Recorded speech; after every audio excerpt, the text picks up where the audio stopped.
When you look at the incredible landscape on planet Earth, all the different terrains, the varying soil conditions, the awesome water features, oceans, lakes, rivers, streams, the waterfalls, the different climates, the huge amounts of plants and ground covers, the requirements are so varied.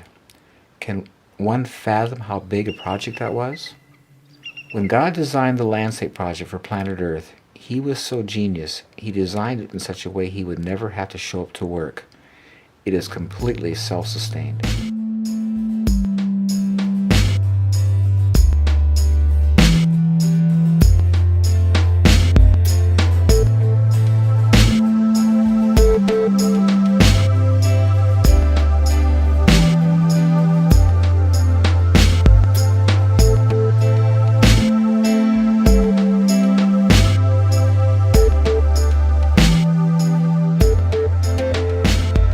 My name is Paul Galchi, and I was raised as a gardener. My parents grew all of our food in Los Angeles as I grew up, and I remember as a 5-year-old kid, my dad on Saturday morning waking us up and saying, well, we got to head off into the to the horse stables and get some horse manure today. So we went down to a rental yard and got a trailer and went to the horse stables and loaded up manure and came home and spread it out in the garden and spaded it in. And as kids, we wore shovels out, spading in heavy clay ground, mixing soil and having a garden. It was wonderful growing up because there's never any time we were hungry. We could go outside and pick fresh vegetables and fruit all the time. And just down in California, there's nothing you couldn't grow. So it was just, we had it all year long. So it was really great.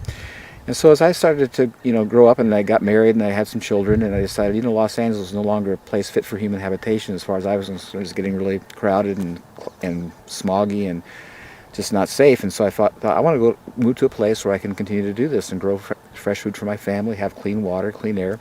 So we came up here to the Olympic Peninsula of Washington. We have a beautiful place. But we built a house and we faced a real challenge. We drilled a well, went 213 feet and got half a gallon a minute. And if you're doing the math and thinking about that, that's not enough water to do a garden. I'll never forget as long as I live. It was August 1979. It was a great year to build a house. It didn't rain all summer, but boy, in August, all this grass was totally dead. The road coming in was all dust. And I'm looking at that and saying, God, how am I going to grow fruits without water? And it was so incredible. I hear inside, he says, well, you're looking at the wrong thing. Turn around and look at your trees. And I pushed enough out when I built the house that I knew they had shallow roots. And I says, God, you really have my attention. If you can show me how you do these without irrigation, I can do an orchard. So I went out to the woods of the Fork and I started moving this material underneath the trees, and I was totally amazed. This beautiful, soft, black, damp, incredible compost. When I saw that, I says, well, I can do this. This makes sense. So I started planting the trees out there, and at that time I had straw and sheep manure. Now I'm using wood chips, and it's been amazing. This orchard's been here 31 years now. It's never been watered or fertilized once. It goes through droughts or whatever, and it's just every year it gets better. As I was doing this orchard, experiencing these incredible results, because I was a creature of habit, and because our nature is to do things as we were taught and not to inquire from God, I says, okay, God, thanks for the help, but I can handle this on my own. And so for, I think, probably 17 years, I was out here diligently rototilling, hauling in organic material. You can see a place over here, my major rock pile. This is my altar. This is where all the rocks that came out of my garden over here. And I'm just doing this stuff, and I'm feeling I'm on this treadmill, just running in place, going nowhere, feeling like, how am I going to keep up with this? Every spring, the ground is totally muddy and wet. When I tilled it, it turned to weeds in 5 to 7 days, solid green with weeds. I planted things 3 feet apart so I can rototill with it, do the weeding with the tiller, and it was just labor intensive. And one day I got out my orchard, I don't know what motivated me, I got on my knees and I started moving these wood chips. And I'm down to my elbow in this beautiful black compost. And I got up and started screaming. I was so angry. I said, there's something wrong with this picture. I have been killing myself to get this in my garden. I don't have it. I didn't do anything here. And I hear inside, well, it works in your garden the same way. You didn't ask. I was so angry. I threw that tiller away and I started covering my garden with wood chips. I always say people, the greatest gift God ever gave me was that lousy well, because it opened me up to Him and to show me His incredible, work in creation. I've been a gardener for 55 years. I've done tilling, done all that stuff, and it's so amazing now. My only tool is a rake, and it's just so easy and so simple, and the production is so superior to what I ever had.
Dandelion! Do you hate it or do you love it? Find out what it is doing in your yard or garden or orchard. Stay tuned.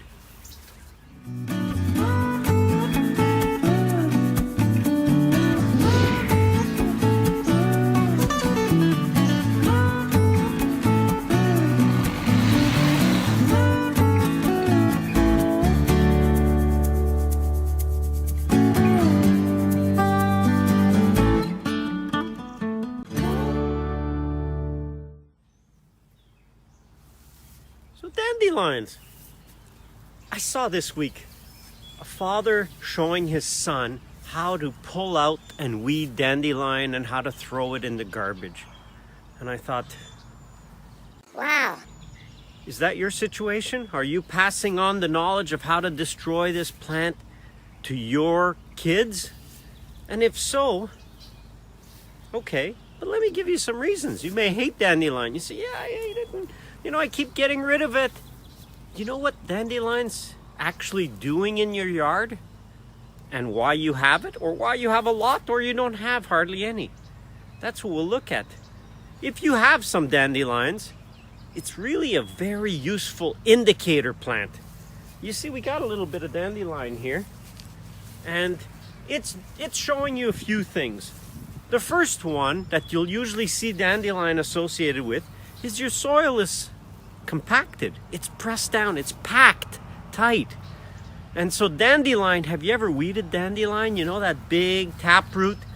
It's actually trying to, doesn't really drill down, but it's trying to get through the soil so that that soil is decompacted or loosened. So that's what it's trying to do. And you know what happens when you actually pull it out and throw out the root? It says, send the second wave. You get it? Send another wave, because it's trying to do a job and you are pulling it out and getting rid of it. All right, the job's not finished. Send the second wave. So compaction is one reason.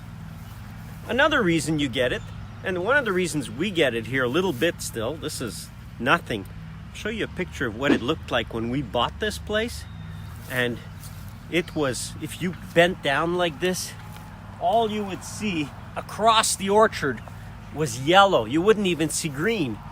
Well, that was certainly indicating something, and I knew then already what some of the problems are that it was trying to solve. So I knew our soil here, because it's sand, it's not really compaction that's the problem. So what else could it be? The next biggest reason you get dandelion is your soil is lacking calcium. And there are not many plants that are considered calcium pumps. You see this? Imagine this stem, and then you get a root, and then it goes down, down, down, down, down, deep into the ground, beyond the range of your grass. It can take that calcium that's down deep and pump it up into, well, into the leaves and into the flowers. So by pumping that calcium up, if you leave the dandelion, that dandelion now that's rich in calcium, and these are very rich in calcium, the leaves, they will die on the surface, or even if you mow it, and if you mow it and you cut these two tops, say, and this is left. So if you mow and you leave it, so now these pieces are left on your surface of the soil. What's going to happen with them? They're calcium rich. They will decompose and they will bring that calcium into your grass. And gradually, your soil level of calcium will go back to where it should be. And then they will have done their job. So that's another big reason. That's what we had, a real lack of calcium. And I remember the day that I realized, wow, dandelion had done their job. It wasn't roots and it wasn't it wasn't leaves and it wasn't flowers. It was actually the roots. And I heard a scuffle going on. We had geese at the time. And I thought, what are they fighting over so much? One of them had pulled up a dandelion root and the other one wanted it. And they were fighting for a dandelion root. And I thought, wow, we used to have a sea of dandelions. Why are they fighting over one root? And I had to look around and realize, you know what? It's kind of like this. There was very few dandelions left. So they had to fight over it because it was not many around. So I realized, wow, we went from complete yellow to, well, some of you would say that's quite a lot, and I'll tell you another reason why shortly. But they had done their job. We weren't removing material, we weren't taking out dandelions, and so they had finished their job. The calcium levels were good, and we really virtually don't have dandelions anymore. The other reason that you'll get it is your soil is too acid. And we don't. We have almost a neutral pH soil here. But if your soil is acid, it'll encourage dandelion and let them restore the soil balance, because they really like a more neutral level of acidity in the soil. So that's another reason you could leave them do their job. And the last one, and the reason we still have some dandelion, is when you have too much shade for the grass, the dandelion starts to come in because it's just too shady. Dandelion is a spring flower.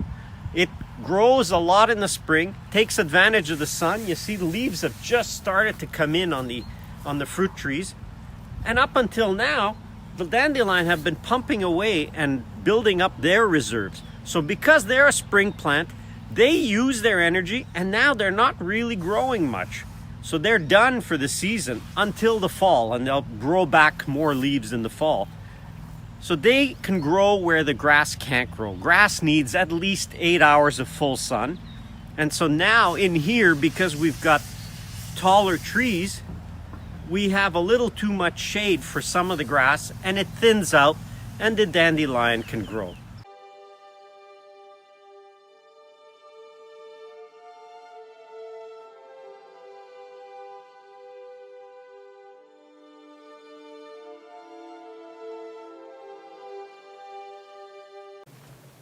And the soil is a living organism. And God has designed it and made it so it's always covered with something.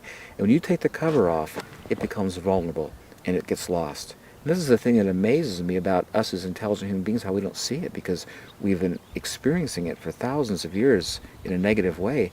We're all around us, all through creation. Everything's just growing beautifully with no work.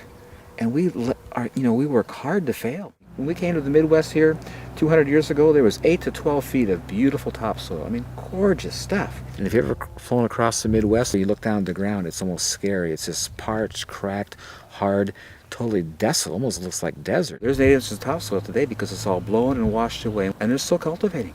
This is not working, and we're losing topsoil. And topsoil in nature, it takes 100 years to build an inch of topsoil. I mean, it is criminal and incredibly devastating what we've done to the planet. If I try to help nature at any level, I mess it up. My approach now is just to look what it does, and it says, talk to me, show me what you're doing, because I want to copy it. Ever wonder why you're working? Ever tire of researching? Oh, there's gotta be a better way. So you lift your